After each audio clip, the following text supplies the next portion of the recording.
Una vez que ya pudimos nosotros delinear, aunque sea a grandes rasgos, el modo que los padres asumieron para entrar en contacto con la Biblia y para poder dejar a su vez iluminar por su respectiva revelación, llega ya el momento entonces de adentrarnos, ¿no?, de lleno en las aportaciones que nos ofrecen los padres de la Iglesia para poder también sacar el mejor provecho posible de la Biblia, ¿no?, de esta Biblia comentada ciertamente por los padres.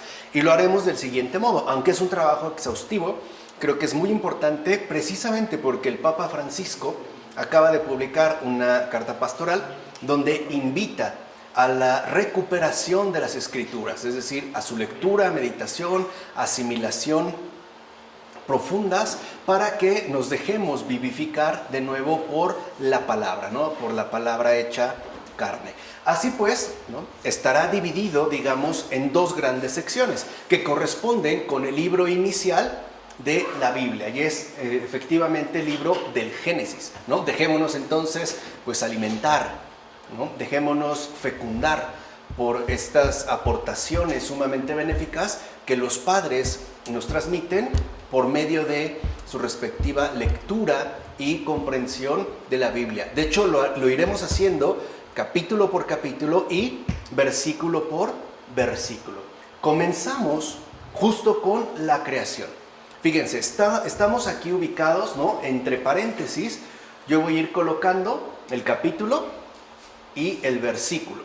Este quedará desarrollado. A continuación, lo que haremos es incorporar los comentarios que los padres de la Iglesia hicieron en torno a estos versículos. A veces puede ser uno o más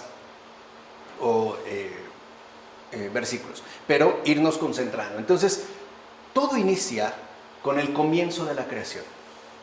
Y la Biblia inicia con este versículo: en el principio creó Dios el cielo y la tierra. De entrada se establecen tres verdades.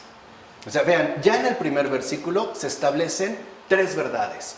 Primera, todas las cosas, absolutamente todas, han tenido un principio. Todas. El único sin principio, digamos, el único verdaderamente eterno es Dios. Fuera de Dios, todo ha tenido un principio. Puede ser un principio material o puede ser incluso un principio espiritual, por ejemplo, angélico.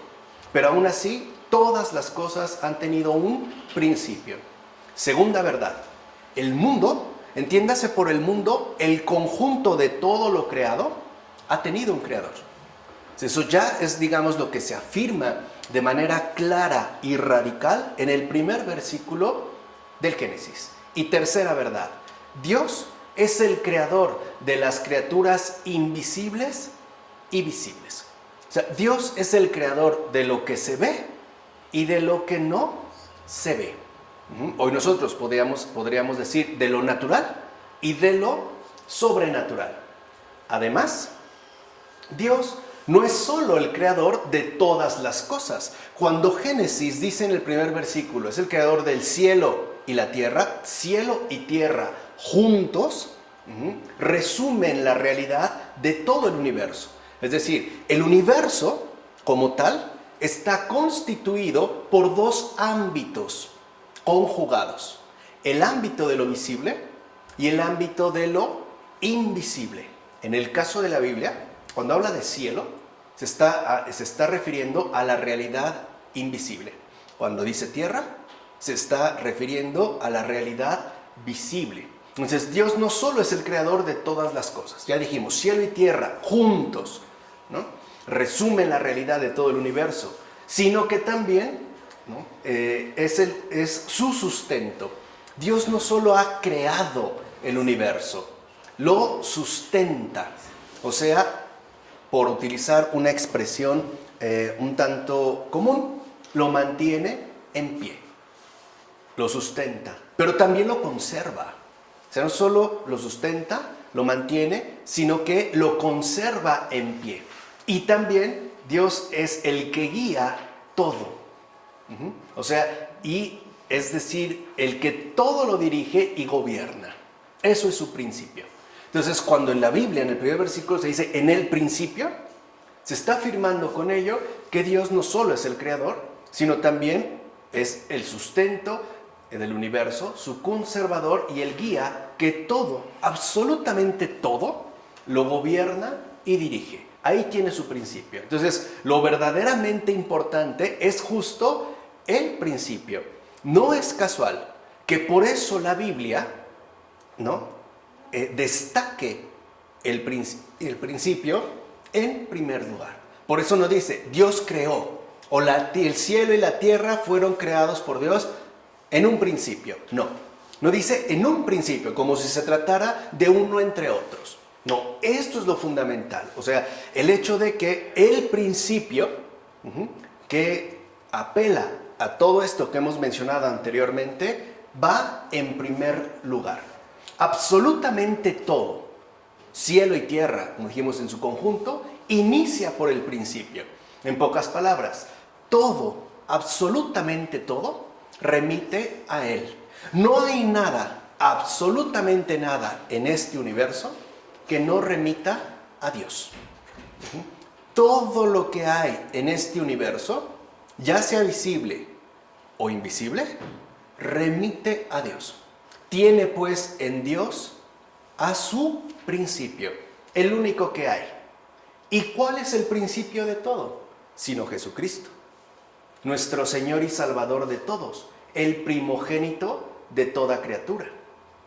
La Escritura no habla aquí de un principio temporal, sino que dice que cielo y tierra, es decir, todo cuanto se hizo, fue hecho en el principio.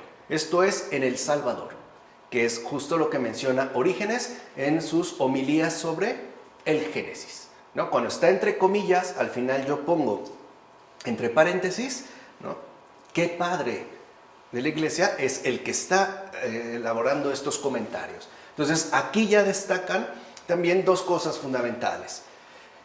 En el Génesis se dice en el principio, no en un principio, como si fuera uno más entre otros. El principio, el único, porque todo remite a Él. Este principio no es algo neutral, ni abstracto, ni, digámoslo así, difuso. No, este principio, este único principio es concreto. Este principio es concreto, porque no es algo, sino alguien. Como dijo Orígenes, es el Salvador. O sea, nuestro Señor y Salvador de todos. O sea, el Señor Jesús, el Hijo de Dios. En consecuencia, y esto es fundamental, en primer lugar, se nos invita a contemplar la salvación y de ahí la creación. Vean cómo está en Génesis. O sea, no es algo que se tenga que inventar. En el principio, lo que hay está Dios. Y Dios se ha manifestado concretamente como salvación hecha carne. Por eso, el Génesis, en primer lugar, nos pone la salvación. Y a la luz de la salvación, es que debemos contemplar la creación. O sea, todo, fíjense, absolutamente todo en el universo remite a la salvación. Ese es su sentido último. Cuando en términos coloquiales decimos que no hay mal que por bien no venga, ¿no?, lo que se está diciendo de fondo, o en términos más teológicos, es que a pesar de lo doloroso o difícil que nos pueda ser la situación que atravesamos, hay un bien de fondo. Hay una especie de maestría, ¿no?, inalterable. Entonces, para poder comprender la creación, primero, es decir, en primer lugar, tenemos que tener en cuenta la salvación. De hecho, hay creación porque primero hay salvación. Ese es su principio, su fundamento, su conservación, su gobierno. Cuando hablamos de que Dios gobierna todas las cosas, no tenemos que pensarlo en los términos netamente humanos. como alguien que dicta órdenes, leyes, ¿no? E impone ciertas cosas. No. Como alguien, el gobierno de Dios consiste en que la creación entera, toda la creación, está remitida a la salvación.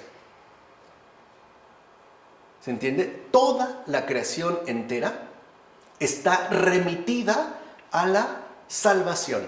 Ahí es donde encontramos precisamente el gobierno divino. No tenemos que pensarlo como un rey, como un gobernante, según este mundo. No, su gobierno es siempre en relación a la salvación. Entonces, decir que todo remite a Él, que todo tiene por principio a Dios, es exactamente lo mismo que afirmar que todo tiene su principio en la salvación. Absolutamente todo tiene que verse a la luz de la salvación. Y de hecho, esa es la contemplación. Así pues, en primer lugar está la salvación. Eso es lo que va en primer lugar. Eso es, digamos, lo que los padres de la iglesia dejaron muy en claro.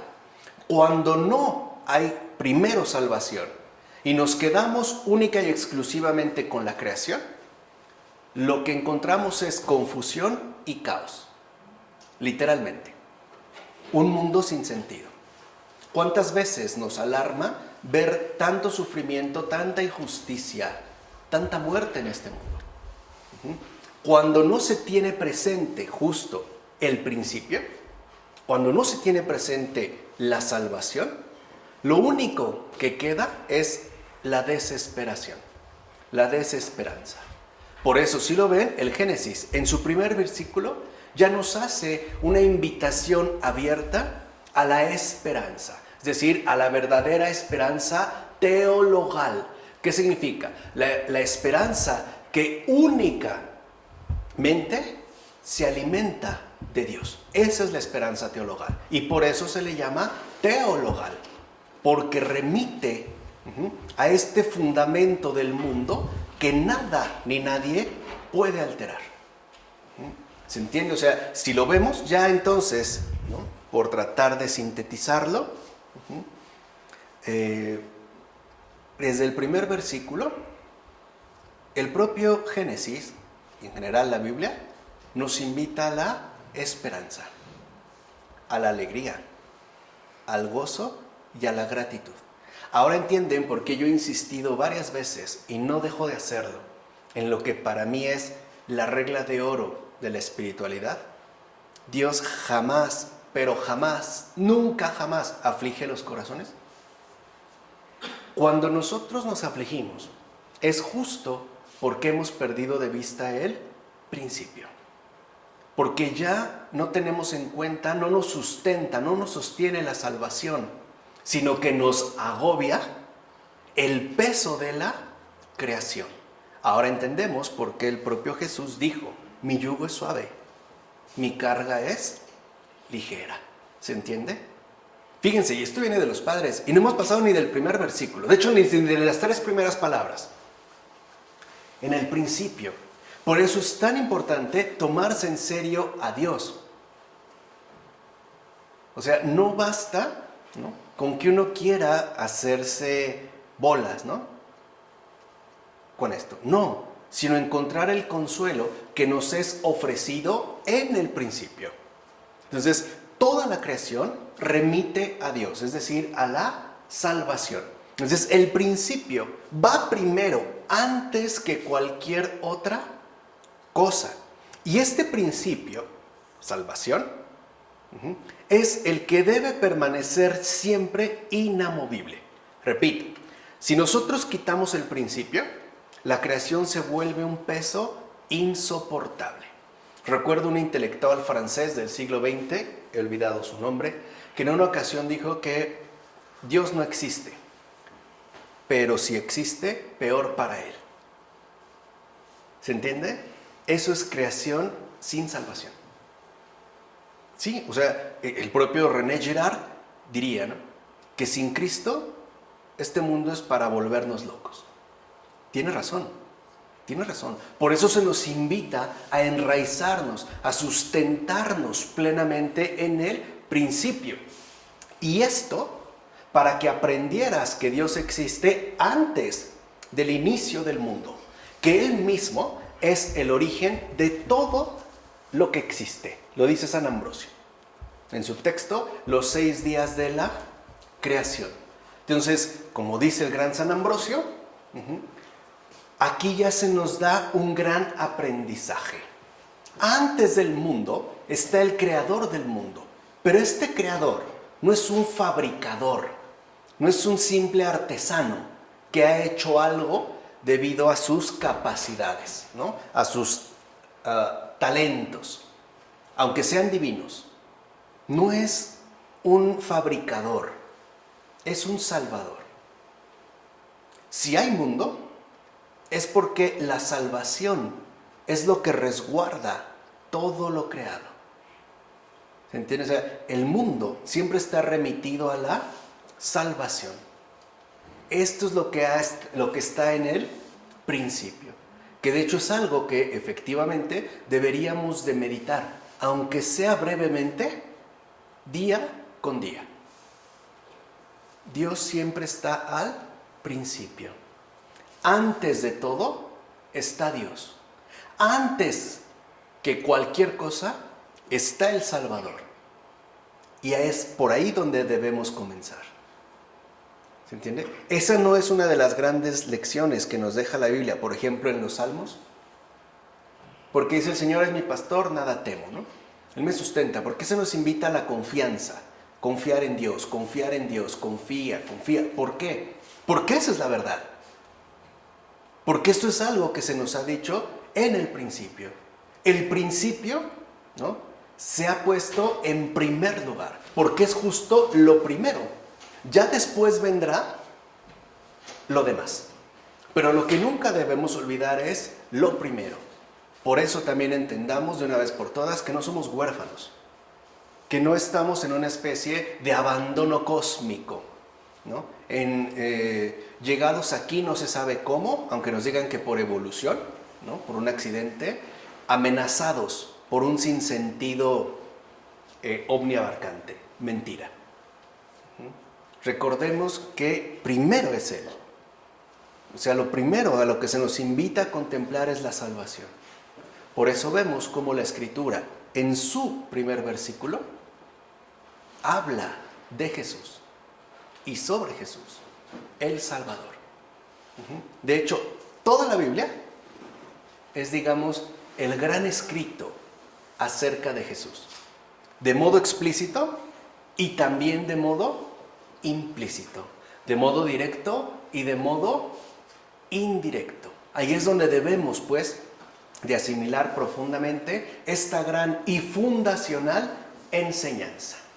Además, se dice con acierto que en el principio creó, ya que con ello se busca describir la inconcebible rapidez de la obra, es decir, la increíble eficacia y plena consolidación de la acción divina. O sea, Dios no hace esfuerzo. ¿Se entiende? O sea, se nos dice en el principio, y la palabra que viene a continuación es creó. O sea, lo que Él crea, lo que Él ha creado, es inmediatamente realizado. Por un solo motivo. Porque Dios quiere. ¿Se entiende lo que estamos diciendo? Por eso. No es que tenga que poner manos a la obra. Para Dios, querer y crear son una y la misma cosa. En nosotros no. Nosotros podemos querer algo, sea lo que sea, pero tenemos que hacer algo al respecto. Para nosotros, querer y hacer no van siempre de la mano. Hay muchas cosas que queremos, pero no hacemos nada al respecto. O a veces hacemos lo que no queremos, etcétera, etcétera. En Dios no. En Dios hay una coherencia absoluta. Cuando dice en el principio creó, Dios quiso y se hizo. O sea, para Dios basta querer, porque su querer es hacer. Aquí entonces también se nos está explicando el modo de la acción divina. ¿Por qué hay un mundo? Porque Dios ha querido. Pero no es un querer arbitrario, como si quisiera hacer una especie de teatro guiñol, ¿no? Con sus marionetas para divertirse, como algunos lo han presentado. Por ejemplo, el atarantado de Voltaire, ¿no? No. Lo quiere porque este mundo ya está resguardado, en primer lugar, por Él mismo.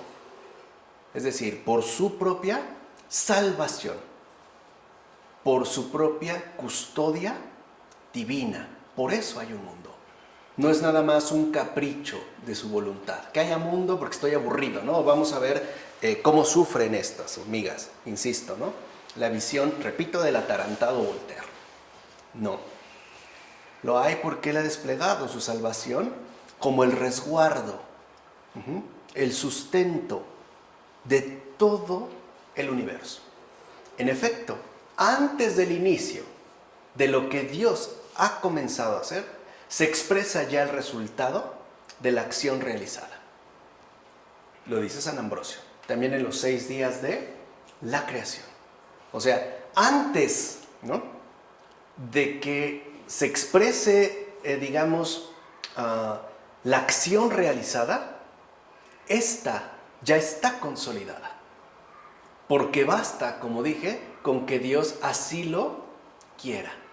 ¿Entiende? Para Él querer y hacer son inseparables.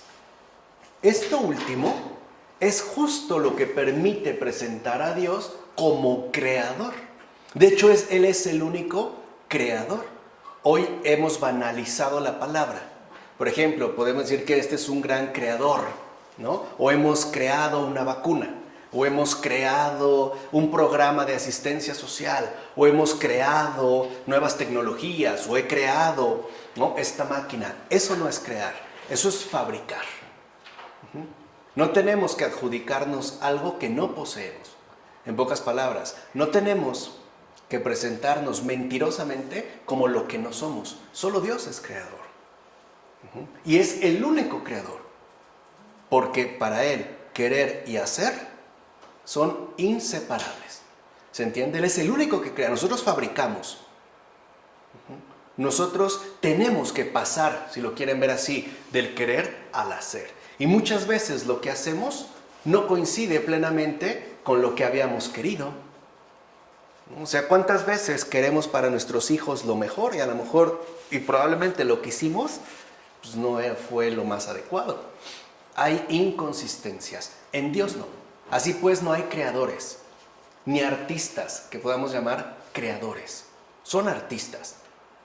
¿Se entiende? O sea, por eso es que en la Biblia al único que se le llama creador es a Dios. En la Biblia, en ningún otro momento se utiliza esta palabra para alguien que no sea Dios o para algo que no sea Dios. Solo es pues para Dios. Por eso Él es creador y nada más Él. Él es pues el único principio entonces que todo lo rige y que además gobierna. Nada pues precede a Dios en tanto principio. Por ejemplo, la materia. Y aquí los padres, entiendan el contexto, ¿no?, en el que están ubicados, están muy cercanos pues al predominio del pensamiento griego, es decir, de la filosofía griega. Para los griegos, por ejemplo, podía haber un principio que no remitía a un comienzo en particular, y esta era la materia. Hoy se ha vuelto a reactualizar, ¿no?, esta afirmación. Por ejemplo, cuando alguien dice que la materia no se crea ni se destruye, solo se transforma. Mentira, porque la materia también es algo creado. ¿Se entiende? O sea, nada precede a Dios en tanto principio. Después veremos que hay comienzos, pero el principio es uno, y este principio es Dios, y además Dios como creador. Y dijimos, antes de creador, Dios justamente como lo que es decir, salvación. Y por ende, nada le es exterior. Algo, por ejemplo, que hubiese encontrado disponible. una especie de materia con la cual Dios iba a hacer su creación, ¿no? Como si encontráramos ya más o menos a disposición una masa con la que vamos a hacer los panqueques o los panecillos. Dios no necesita de nada ajeno, de nada exterior a Él, ¿no? Algo que Él tenga que emplear para realizar su obra. Nosotros sí. Por eso les decía, no somos creadores. Porque ni siquiera nosotros creamos lo que utilizamos. Lo recibimos ya hecho. O sea, nosotros pues siempre partimos de algo ya dado. Siempre. Aún un gran escultor extraordinario, católico, ¿no? Le duela a quien le duela, como Miguel Ángel. Lean sus cartas y verán cómo ya estando en su fase final, de hecho podemos decir en su periodo terminal, ¿no? El único consejo que les dio a sus discípulos es: jamás se olviden de Dios. Son palabras de Miguel Ángel. Lean sus cartas, si está en español se pueden conseguir. Ya tienen su lectura para el día viernes, ¿no? Ya veremos la del sábado más adelante. Pero no es para mañana, las cartas de Miguel Ángel. Nunca se olviden de Dios. Jamás. Por eso, si lo ven, haciendo el paréntesis con Miguel Ángel, para que vean lo que es un católico, él nunca dijo que era creador. De hecho, él estaba convencido de que él no había hecho nada. Para él la escultura ya estaba formada. Lo único que hacía era ablatio. Bueno, ya italianizado, ablatio. Es quitar todo lo que estorba a la forma bella. De hecho, esa es la expresión que él utiliza, la forma bella. O sea, cuando Miguel Ángel veía algún bloque de mármol, a veces se alejaba, se ponía de cabeza, le daba vueltas, lo veía en el día y en la noche, y todos pensaban que estaba loco, hasta que decía, ya la vi. Nosotros modernamente pensamos que él proyectaba lo que quería hacer. Por ejemplo, a ver, ¿qué se me ocurre hacer en este bloque de mármol, ¿no? ¿Un caballo o un cerdo montando un caballo? No, mejor un oso. No. Miguel Ángel siempre le dijo, yo no inventé nada. Lo único que vi es ya la forma hecha. O sea, la obra divina. A mí solo se me mandó a irle quitando todo lo que le estorba. Nada más. O sea, Miguel Ángel, era muy consciente de que él no era un creador, de que él era un servidor de la belleza. Y vean el resultado de sus obras. Un Mozart también va en la misma línea, ¿sabían? Un Mozart, a diferencia de un Beethoven, ¿no? Él decía de repente escuchar la sinfonía completa ya hecha en un instante. Nos es difícil captar. Lo único que hacía era irse a transcribir. Él no se ponía, ¿no?, como a debatir. En cambio, con Beethoven vemos la lucha. Hay pasajes, ¿no?, de su obra musical, especialmente en sus sinfonías, donde pareciera que el piano es un caballo desbocado que él busca domar y no lo logra, ¿no? O sea, hay pasajes en la obra de Beethoven donde literalmente uno puede como experimentar cómo se le escurre el sudor, ¿no? Está tratando ahí de luchar. En Miguel Ángel no. Si uno conoce sus esculturas, por ejemplo, está muy famosa La Piedad, ¿no? A mí lo más llamativo, más la forma, es que a pesar de que es un bloque entero de mármol, se ve ligera. Parece que no pesa. Si la ven bien, si la observan bien, parece que no pesa. O sea, pareciera que fuera como espuma. Es más, es el mismo mármol y el cuerpo muerto del Señor, ese sí pesa. Se ve un cuerpo vencido, o sea, estamos ante un cadáver. No es alguien durmiendo. No es como un modelo que, a ver, hasta el muerto. No, está muerto. Y la Virgen está viva. Y tan expresiva que ni siquiera necesita levantar la mirada, ¿no? O sea, digamos, podemos decirnos, pero es esto. O sea, el hecho de que Él no necesita un material a partir del cual realizar su obra. Él mismo crea absolutamente todo. Nosotros no. Podemos hacer una escultura bella, pero aún para esto necesitamos algo ya dado. Mármol, madera, arcilla, obra metal, no sé, ¿no?, lo que se nos pueda ocurrir. Él no. Entonces, lo que aquí ya se aclara desde el primer versículo es que Él solo, sin nada que le sea externo, sin apoyos exteriores, ha presidido la génesis de todos los seres, de todo lo creado. Él ha traído a la existencia por sí mismo y en sí mismo lo no existente. Solo Él, eso es un creador. Nosotros podemos innovar. pero no podemos crear.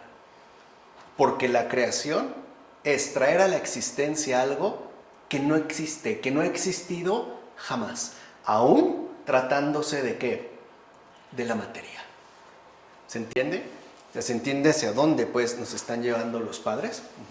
Todo pues lo trajo a la existencia conforme lo exigía la razón, el logos de cada una de las cosas hechas, dirá San Basilio en sus homilías sobre el Hexámeron, ¿no? Para aquellos que quieran profundizar, yo estoy seguro que serán bastantes, aquí está la referencia específica, aunque yo estoy convencido de que van a ser la lectura de la obra completa y además en su idioma original, en este caso el griego, ¿no? Pero bueno, aquí hay otro aspecto importante. No es un creador impositivo. No es un creador que se dejara llevar por una especie de ímpetu meramente voluntario, ¿no? Por un voluntarismo. No. Todo lo que Él ha traído a la existencia, todo lo que Dios ha llamado a hacer y que no existía absolutamente para nada, lo ha hecho conforme a logos. O sea, todo tiene pues un sentido. Nada es arbitrario. Hay una razón. O sea que al momento ya de presentarnos, ¿no?, el Génesis, la cuarta palabra, en el principio, creó, porque vean, no dijo Dios creó, eso ya lo aclaró en el principio, creó. Lo que nos está diciendo es que esta creación es una creación conforme a la razón. Y esta razón está impresa en todas y cada una de las cosas hechas. Hoy, desafortunadamente, ¿no?, después de la caída, ha quedado como un tanto difuminado, pero no se ha perdido por completo. Piensen, por ejemplo, en la llamada medicina naturista o herbolaria. Cada planta tiene una razón de ser. O sea, tiene un aspecto de aportación benéfica a todo el conjunto. Hoy se habla de ecosistemas, ¿no?, que colaboran. Es esto. Es la razón, dicho con unos términos más actuales, pero de fondo es esto. Hay una exigencia de razón. O sea, todo está conformado a logos. En el amplio sentido semántico que tiene esta palabra griega, logos. Además, este logos no es como una línea, ¿no?, que vaya más o menos conformando todo. No, es algo que está impreso en lo profundo de cada una de las cosas hechas. O sea, este mundo, pues, el universo, todo lo que ha sido creado, cielo y tierra, no es ni racional, ni es locura. Es conforme a la razón, conforme precisamente al logos. Ahora bien, al parecer, antes de la creación de este mundo, existía algo que puede ser contemplado por nuestra inteligencia, pero que ha permanecido desconocido como impropio para principiantes. En efecto, con anterioridad a la creación del mundo, existía un modo de ser propio de las potencias celestes, es decir, un orden supratemporal y por tanto eterno y perpetuo. Entonces, Dios es el principio y a su vez se apela a un modo de ser propio de las potencias celestes. Quiere decir que antes, pues, ¿no?, me adelanto un poquito, pero antes de lo que vemos fue lo que no vemos. Y el propio Génesis lo va exponiendo, lo va exponiendo. Ahí el creador del universo creó, fíjense, y perfeccionó las cosas hechas con una luz invisible, espiritual, apropiada a la felicidad de los que aman al Señor. O sea, las naturalezas racionales e invisibles y toda la organización de las criaturas espirituales que superan nuestra comprensión. De estos seres ni siquiera es posible describir sus nombres. Son pues estos seres netamente espirituales, pertenecientes a un orden supratemporal, los que llenan completamente la esencia del mundo invisible, como nos enseña San Pablo diciendo, todo fue creado en él, lo visible y lo invisible, tronos, dominaciones, principados, potestades, ¿no? En la carta a los Colosenses, los ejércitos de los ángeles y la dignidad de los arcángeles. Pero era necesario que a los demás seres se les añadiera este mundo. Dicho de otra manera, el orden espiritual, supratemporal, no necesita de este mundo. Todavía no hay mundo y ya hay estos seres espirituales, que es justo lo que va, ¿no? Al inicio de la creación. O sea, primero Dios crea lo que no vemos. Un mundo, si lo quieren ver así, totalmente espiritual, supratemporal. Principalmente, fíjense, ¿no? Pero era necesario que a los demás seres se les añadiera este mundo, principalmente como escuela y como academia de las almas de los hombres. Es decir, como residencia conveniente a seres destinados a la generación continua.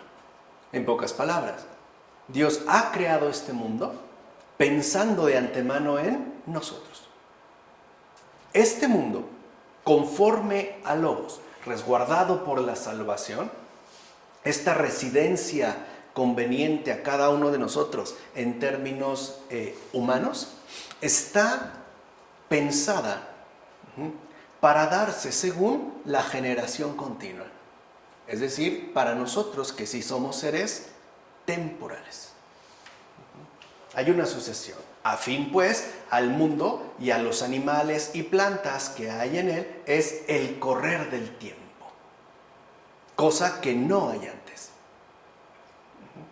Siempre apremiante y fugitivo, sin que jamás deje de correr. Y tal es la naturaleza de los seres creados, siempre creciendo o consumiéndose, ciertamente sin tener ni firmeza ni estabilidad. A los cuerpos de los animales y de las plantas, como si estuvieran sujetos necesariamente a una especie de corriente y fueran llevados por un movimiento que les conduce al nacimiento y a la muerte, les convenía estar rodeados por la naturaleza del tiempo, que tiene una propiedad parecida a la de los seres que cambian. Entonces, nosotros también somos seres que cambian. Y noten algo, este padre de la iglesia, ahorita van a ver quién, primero habla de los animales y las plantas, que son seres que cambian, ¿no? Previos a nosotros. Nosotros aparecimos hasta el último. Fuimos, si lo quieren ver así, dentro del orden creacional, los últimos. ¿Quiénes fueron los primeros? Los ángeles.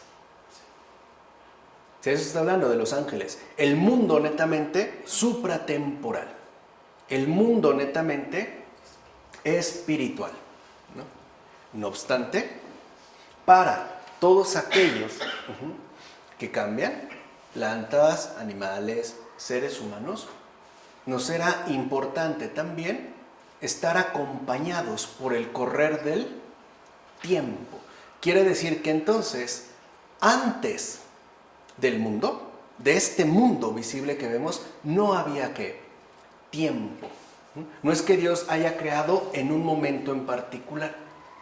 Por eso es que cuando se habla del origen del universo, es muy difícil poderlo conjugar con la naturaleza del tiempo. No hay un momento exacto, pues, de Génesis. No lo hay. De hecho, empezará mucho después. Es como esta anécdota, ¿no? Donde se entrevistaron San Juan Pablo II y el recientemente fallecido Stephen Hawking, ¿no? Que alardeaba de haber descubierto, mediante sus modelos matemáticos, ¿no? El origen del universo. Entonces, al platicar, San Juan Pablo II le dice, pero no has llegado al principio. De hecho, comienzas unas milésimas después de, donde puedes ya plantear tu modelo, que por cierto es bonito. ¿No? Y lo decía en serio, no en burla, es una teoría muy bonita, es una teoría elegante. Y eso es lo que nos hace diferentes. Tú quédate con todo el tiempo. A nosotros déjanos esta cosita que está al principio. Con eso nos basta. Ahora se entiende el porqué de la respuesta. Y Stephen Hawking también lo entendió perfectamente bien. ¿Vale? Entonces es importante tener en cuenta, ¿no? De ahí que el que sabiamente nos instruyese sobre la génesis del mundo pusiera en su libro estas palabras. En un principio hizo Dios, es decir, en este comienzo del tiempo. En efecto, no dice que el mundo fue hecho en un principio. No dice, en un principio fue hecho el mundo. No, como testificando que sea anterior a todas las cosas creadas, sino que después de los seres invisibles y espirituales, narra el comienzo de la existencia de los seres visibles y accesibles a los sentidos. Esta cita larga es del gran San Basilio de Cesarea en sus homilías sobre el Hexámeno. Entonces, veamos aquí algo fundamental. Hay dos órdenes del ser. O más precisamente, hay dos órdenes de ser. Dos órdenes que Dios ha creado para que estos sean. Y que sean con su respectivo, con su respectiva definición. Un orden de invisible y espiritual. Y en segundo lugar, es decir, después, un orden visible que de hecho es accesible a los sentidos. Pero uno va primero. El otro aparece después. Y esto también tiene un sentido, que iremos viendo poco a poco. Pero aquí lo que quiero que entiendan es esta profundidad que alcanzan los padres de la iglesia. Lo que logran ver, ¿no? A la luz de Cristo, lo que había permanecido como oculto en las Escrituras. Recuerden que las Escrituras eran básicamente todo el Antiguo Testamento. Y muy en particular, el libro del Génesis. O sea, no es casual, pues, que en la Biblia, en primer lugar, aparece el Génesis. Y dentro del Génesis, lo que ocupa el primer puesto es el principio. ¿Se entiende? O sea, no es una mera casualidad. Entonces, lo que vemos aquí es que ya de entrada también Génesis, versículo 1, nos propone o nos plantea dos cosas que debemos conjugar, no distanciar, sino conjugar. Uno, una investigación sobre la constitución del mundo. Y dos, una contemplación del universo. ¿Cuál es la diferencia? Cuando ya se habla aquí del mundo, ¿no? Como lo ha hecho, por ejemplo, San Basilio, cuando se habla del mundo, y más en particular de la constitución del mundo, por mundo se entiende la existencia de los seres visibles y accesibles a los sentidos. Eso es el mundo. Pero no el mundo, en tanto existencia de los seres visibles y accesibles a los sentidos, no abarca el conjunto de todo lo que Dios ha creado. Eso pertenece al universo. Vamos, por decirlo brevemente, el mundo es lo visible, pero cuando se habla de universo, se está hablando de lo visible y de lo que invisible. Para poder acceder al universo, hay que ir a la contemplación, o sea, tener en cuenta estos dos ámbitos de ser. En cambio, cuando uno se limita al mundo, uno justo se puede limitar a una investigación sobre la constitución del mundo. A grandes rasgos, aquí vemos cómo en la Biblia entonces están conjugadas y de hecho para nada confrontadas ciencia y sapiencia. Por ejemplo, indagar a fondo en la constitución celular de una planta es parte de la ciencia, apela al mundo. Pero tratar de indagar en el orden subyacente a esta planta, ¿de dónde proviene? ¿Quién la creó? Esto ya no es del mundo. Esto ya habla de todo el ¿qué? El universo. ¿Se entiende? Esta es la diferencia. Entonces ya la Biblia sí nos invita a tomarnos muy en serio lo visible, porque ahí está dado el mundo. Pero que al mismo tiempo tengamos en cuenta que no solo hay mundo, se trata más bien de un universo. Digamos, se trata de una realidad única, compleja, pero total. De lo visible y lo invisible. ¿Se entiende? Entonces, es fundamental que también nosotros, por ejemplo, si estamos ciertamente referidos al transcurrir del tiempo, no perdamos de vista la eternidad, sino incurrimos, ¿no?, en situaciones lamentables como las que atravesamos en el mundo contemporáneo. Por ejemplo, todavía a inicios del siglo XX, o no hace muchos años, cuando una persona compraba algún abrigo, lo compraba para el frío, no compraba el abrigo de temporada. Por eso algunos quizá tuvieron la suerte de heredar abrigos, bufandas, guantes de sus abuelos, porque estaban pensados según el transcurrir del tiempo, pero con un énfasis de eternidad. O sea, las cosas estaban hechas para durar. En cambio hoy, para nosotros, la eternidad no cuenta. Solo cuenta la temporalidad radicalizada. Es más, llevada literalmente, ¿no?, a su evaporación instantánea.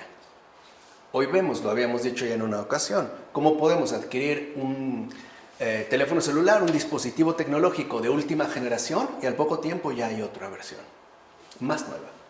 Cuando ni siquiera a lo mejor le habíamos sacado provecho, etcétera, ¿no?, ya hay otra cosa muy diferente.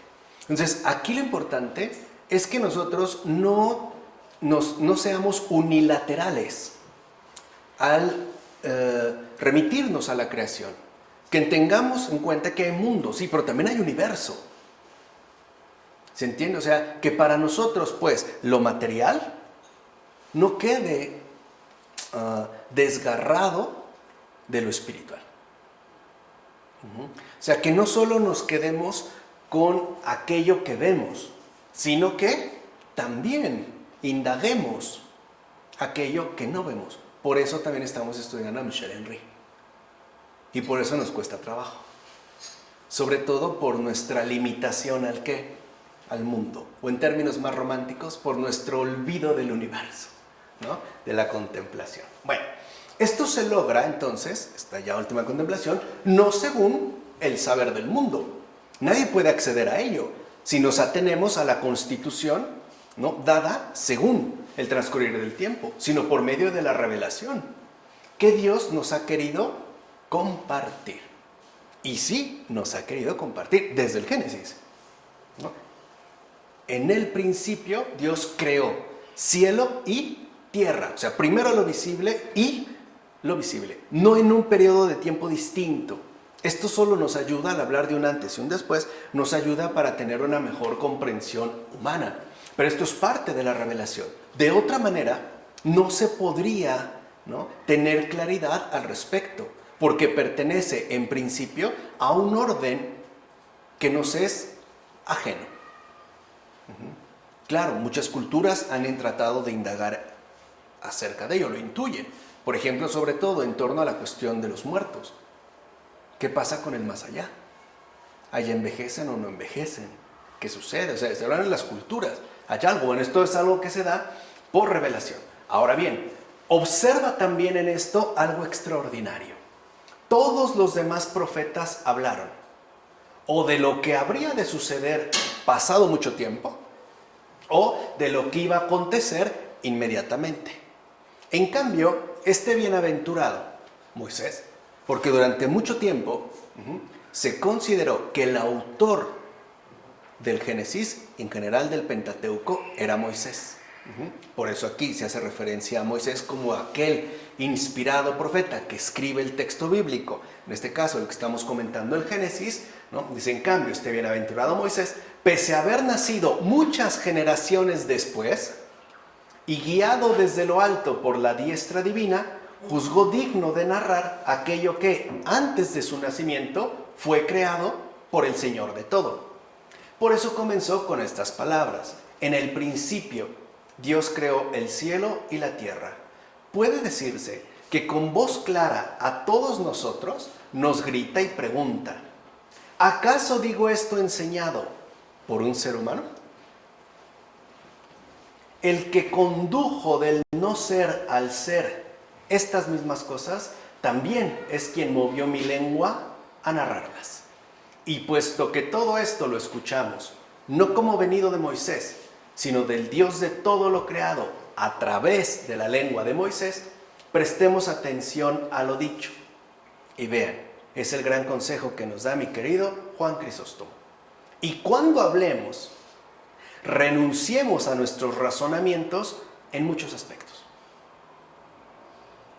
Porque aquí puede haber una interferencia entre revelación e intelección.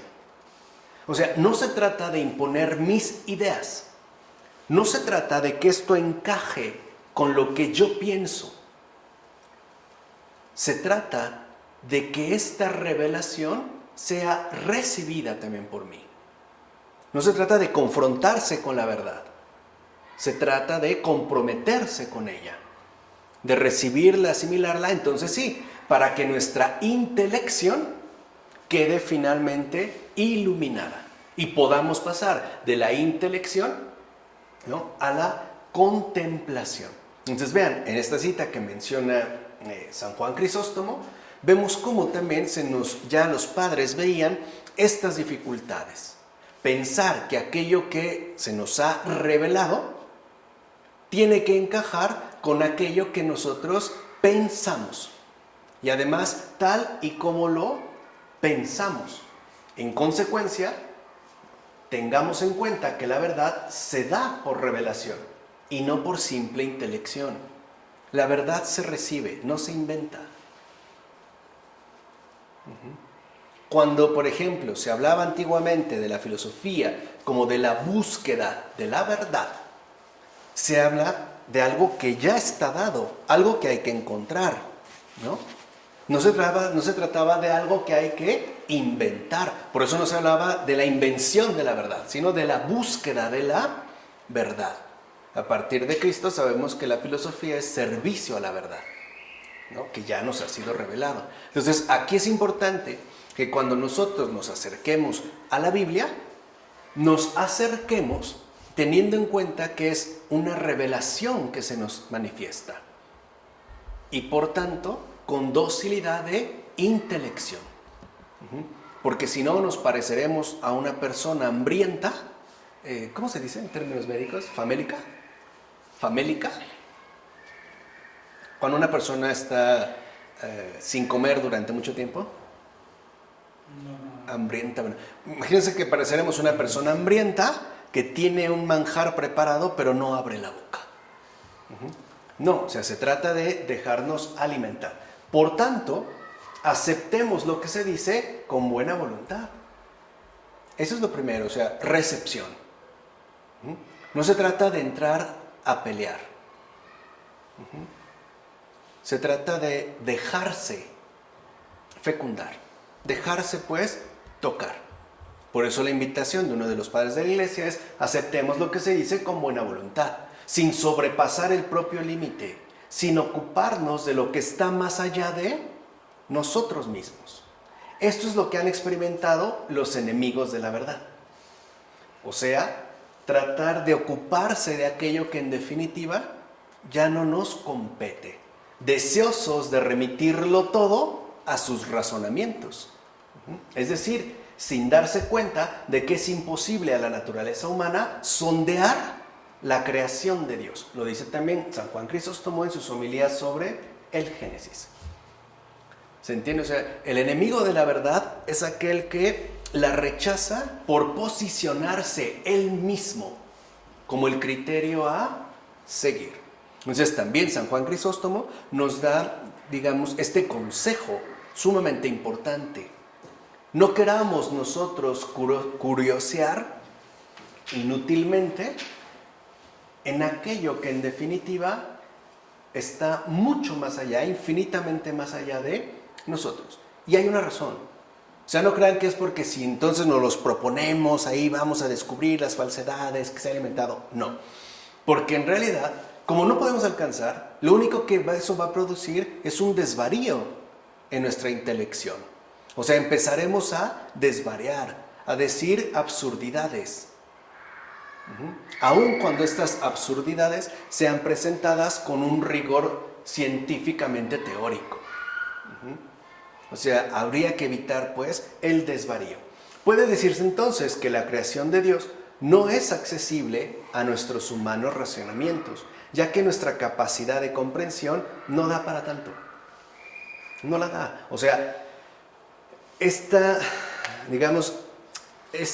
creación como tal se nos hace llegar por medio como una revelación. Es obra, pues, de la revelación. En efecto, ¿qué es esto? Primero el cielo y luego la tierra. Primero el techo y después el cielo. Sí, porque no hay lugar para una necesidad impuesta por la naturaleza para la esclavitud al orden lógico de un arte. O sea, también el Señor nos invita, como dijimos en esta advertencia, a no volvernos esclavos ni siquiera de nuestro propio modo de pensar, de nuestro orden lógico establecido para las cosas que sí conocemos y con la que estamos ciertamente familiarizados. O sea, para nosotros, ¿no?, de acuerdo a las artes que hemos solido realizar en términos de humanidad, hay unos criterios de ejecución. O sea, nadie hace primero el techo. Es más, es lo que va al último. Primero hay que hacer todos los cimientos, ¿no?, para que el techo, que será lo más pesado, pueda ser soportado. En el caso de la creación es diferente, ¿no? Dice, el creador y artífice de todos los seres, efectivamente es la voluntad de Dios. Lo dice San Juan Crisóstomo en sus sermones sobre el Génesis. O sea, no es que haya tampoco unas reglas que Dios haya seguido imitando un arte dado, ¿no? No, pues primero va el piso, después van los pilares o qué sé yo, no, ni eso. O sea, porque Dios mismo, a final de cuentas, ¿no?, es el artífice de todo lo que Él mismo ha creado. Él es, como dijimos, su sustento y su principio, incluso ya dentro del ámbito netamente creatural. No es que haya, como un arquitecto, tenido que ver primero unos planos. Y esto es algo fuerte, porque lo que significa es que entonces las leyes que, por ejemplo, rigen el universo, espero que ya nos quede muy claro la diferencia entre hablar de mundo y universo, ¿no?, que nos aclara la Biblia. No es que el universo tenga unas leyes inmutables e inatacables, no, son sus leyes. Pero no quiere decir que estas leyes rigen absolutamente para todo. Pensemos en la cuestión, así muy brevemente, de la bilocación. ¿Qué pasa, por ejemplo, con un Santo Padre Pío, un San José de Cupertino, que tenía la capacidad de la bilocación, es decir, de estar en 2 o hasta 3 lugares diferentes al mismo tiempo? Para nosotros no es captable, no es posible, porque el orden lógico de nuestro respectivo acontecer no es compatible con ese suceder. ¿Se entiende? O sea, no es compatible, pues, con esos sucesos. Decimos que es algo inexplicable. Bueno, lo que debemos entender es que el mundo no es lo primero. Lo primero es Dios. Pensemos algo igual más inmediato. Para nosotros, como ya lo habíamos visto en alguna ocasión, toda nuestra experiencia de vida ha sido experiencia encarnada. Es decir, para nosotros todo lo que hemos vivido ha sido con un cuerpo concreto. ¿Qué significa ahora existir sin ese cuerpo? No sabemos. Por eso justo el miedo a la muerte. No la muerte como algo personalizado que me destruye, sino porque es un paso a una instancia absolutamente desconocida que, para mí, es ya pasar al ámbito netamente espiritual. ¿Vale? Por eso, oportunamente se añadió, creo, para que no se pensase que había habido una demora en la creación. O sea, como que volteó a ver los planos, entonces, ¿no? Puso otra vez manos a la obra, ¿no? Y así comprendieran los seres humanos qué creador sin igual es aquel que ha realizado una obra tan grande en un breve y fugaz momento de su actuar, pues el efecto de su voluntad ha precedido a la percepción del tiempo. O sea, ni siquiera Dios está sometido al tiempo. O sea, literalmente Dios no necesita del tiempo. Es el tiempo el que necesita de Dios. Porque dijimos, absolutamente todo remite a Él. Lo dice San Ambrosio en los 6 días de la creación. De hecho, nadie lo vio actuar, pero se percibió el efecto inmediato de lo que hizo. Y eso es algo muy particular. Hay personas que a lo mejor le piden a Dios algo y no notan o no notamos nadie en qué momento actuó ni cómo lo hizo. Pero lo que sí percibimos es el efecto producido. A lo mejor sanó mi corazón de tal tristeza, ¿no? O me quitó tal padecimiento, a lo mejor físico. No vi cómo lo hizo, pero lo que sí experimenté fue su efecto. Aquí es lo que vemos. El actuar de Dios nos es inaccesible. Lo que llega a nosotros es el efecto ya producido. ¿Se entiende? Así pues, no recurre a la experiencia de un arte o a una habilidad previa, aquel que, con un acto fulminante de su voluntad, ¿no?, realizó la obra tan grandiosa de hacer existir a lo que no existía de un modo tan rápido que ni la voluntad precedió a la obra, ni la obra a la voluntad. Lo dice San Ambrosio también en los 6 días de la creación. O sea, incluso en el actuar de Dios es tan literalmente soberano que ni el tiempo lo somete. Lo que ya capta el tiempo es el efecto de lo que Dios ha hecho. Ahí se manifiesta justo como creador. Por tanto, no tiene nada de sorprendente que Dios, que no tiene comienzo, haya dado comienzo a todo de tal modo que las cosas que no existían comenzaran a ser. También lo dice San Ambrosio en los 6 días de la creación.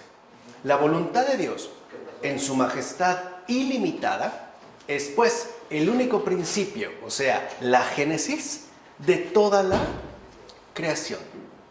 Toda la creación, entonces, es un efecto, un solo efecto de la voluntad divina, de la majestad divina. Y que también, como podemos ver, no es una majestad que se nos eche en cara. No es una majestad que nos abruma. Porque recuerden, antes ya de destacar que Dios es creador, primero se nos dejó en claro que es Salvador. ¿Se entiende? O sea, no nos aclara en este primer principio, ¿no? Se nos aclara que no tenemos por qué concebir a Dios como una especie de creador despótico, sino como un Salvador. De hecho, Dios lo contiene todo en su poder creador. Es decir, tanto las cosas que se ven como aquellas que, a pesar de que no se ven, así mismo han sido creadas. Entonces, el universo entero es creación en el principio. Advertencia.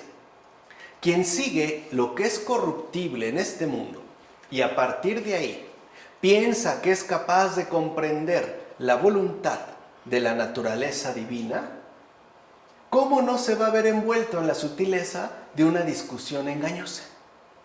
Que es justo lo que menciona San Ambrosio. Cuando alguien te pregunta, a ver, o más bien, ¿no?, te exhorta, a ver, si Dios existe, ¿dónde está? Demuéstramelo. Como si se tratara de una cosa entre cosas de este, ¿qué?, mundo. Debemos, por tanto, mantener siempre presente el principio, o sea, el único fundamento de todo lo creado, o sea, de la totalidad de lo que ha llegado a ser. Esa es la creación. La creación es un universo, o sea, una totalidad que ha llegado a ser por pura voluntad divina. Cuando hablamos de creación, entonces entender que es la totalidad de lo que ha llegado a ser, ya que esto es justamente lo que llamamos creación. La totalidad de lo que ha llegado a ser. Ciertamente, al decir en el principio, pueden encontrarse algunas acepciones que deben ser tomadas en cuenta. O sea, también hay que entender que hay una riqueza semántica en esta expresión. Por ejemplo, si sale en el principio, podemos entender que antes del tiempo, o sea, en el principio, creó Dios el cielo y la tierra. Así pues, en el principio, apela a ese antes de todo, que como hemos estado aquí mencionando, precede a la obra entera, tanto visible como invisible. Por otra parte, en el principio nos invita a contemplar en primer lugar la obra divina, no la creación, sino al Creador. Precisamente porque fue creado el mundo por Dios. En consecuencia, justo por haber sido creado, comenzó a existir el que no era, o sea, el mundo. Entonces vean qué bonita expresión. Podemos hablar del mundo como el que no era, incluso de nosotros. ¿Quién eres tú, el que no era? Decir el que no era y decir el que ha sido creado por Dios es entonces lo mismo. ¿Se entiende? Con un énfasis distinto, pero al final de cuentas es la verdad, ¿no? Firmado por el que no era, ¿no? O sea, el que ha sido creado por Dios. Por el contrario, el que sí era, es y será, o sea, el verbo de Dios en tanto principio, este sí, precede al mundo entero. De fondo, solo Dios es.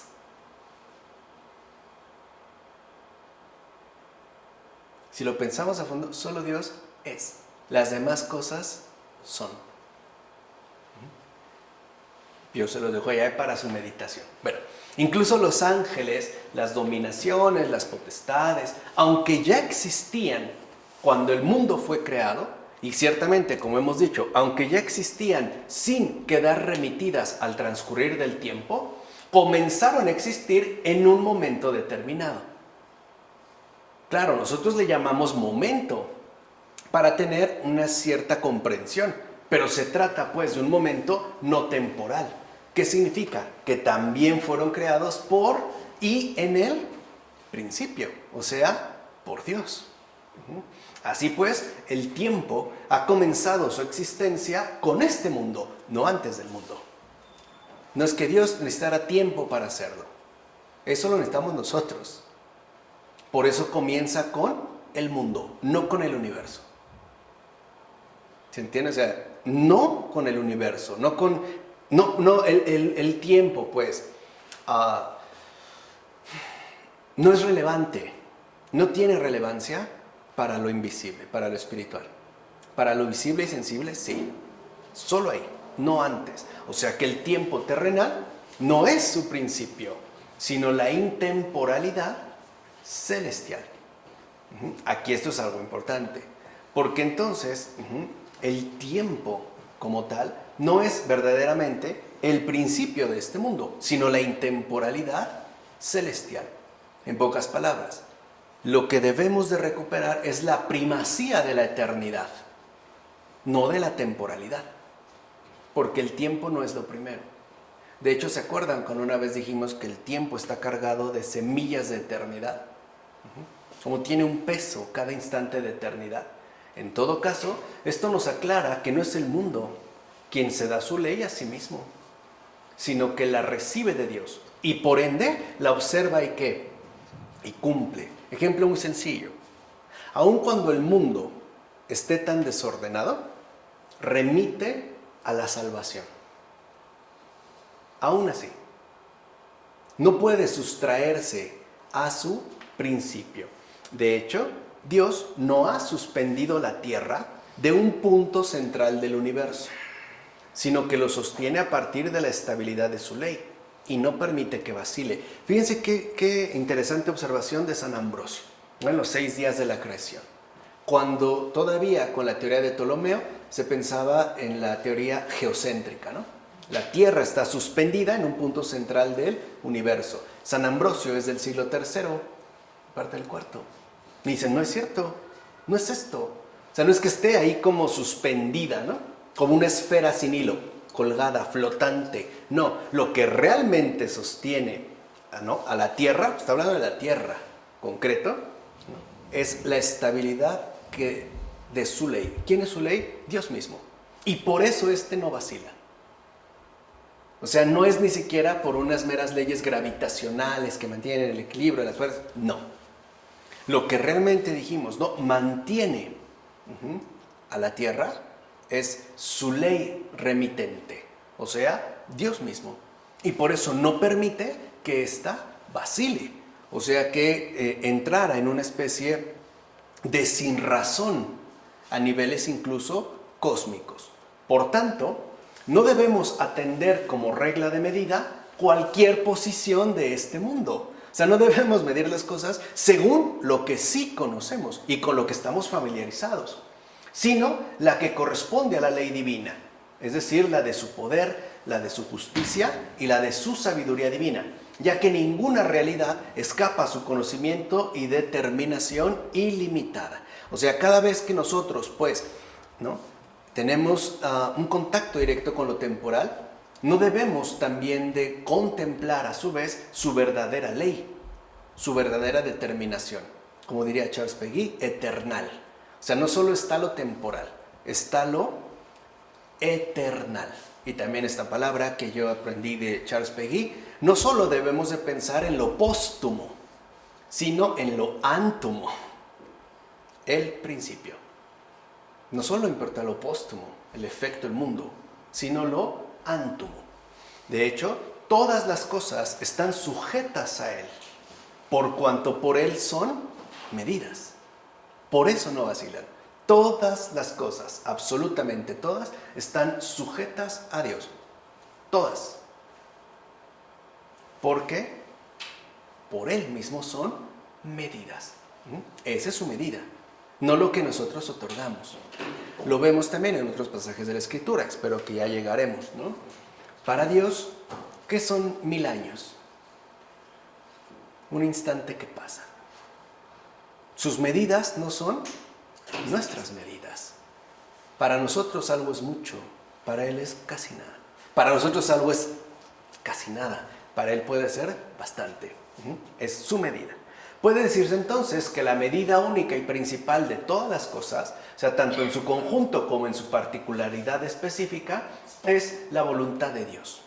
Y ya los padres habían advertido que esta voluntad de Dios es poder, ¿sí?, justicia y sabiduría. O sea, el principio que subyace a todo lo creado. De hecho, este principio es el fundamento de todo el universo. Y ese es el único motivo por el que este mundo subsiste todavía, por el principio, no por el propio mundo. Subsiste por el principio. En pocas palabras, el mundo no se ha extinguido porque tiene un fundamento. Por eso. Es por eso, digamos, que este mundo es el único motivo mutual que lo mantiene en subsistencia. ¿De acuerdo? Entonces, esto es importante solo para tratar de darnos una idea, aunque sea muy general, de la riqueza y la hondura que tienen los comentarios de los padres. Hoy nada más abordamos el primer versículo del capítulo 1 del libro del Génesis. Y vean cuánto no hay para meditar. Y sobre todo, para admirar. Para quedar realmente impresionados de la grandeza divina. ¿De acuerdo? Vamos a dejarlo hasta aquí. En nombre del Padre, del Hijo, del Espíritu Santo. Amén.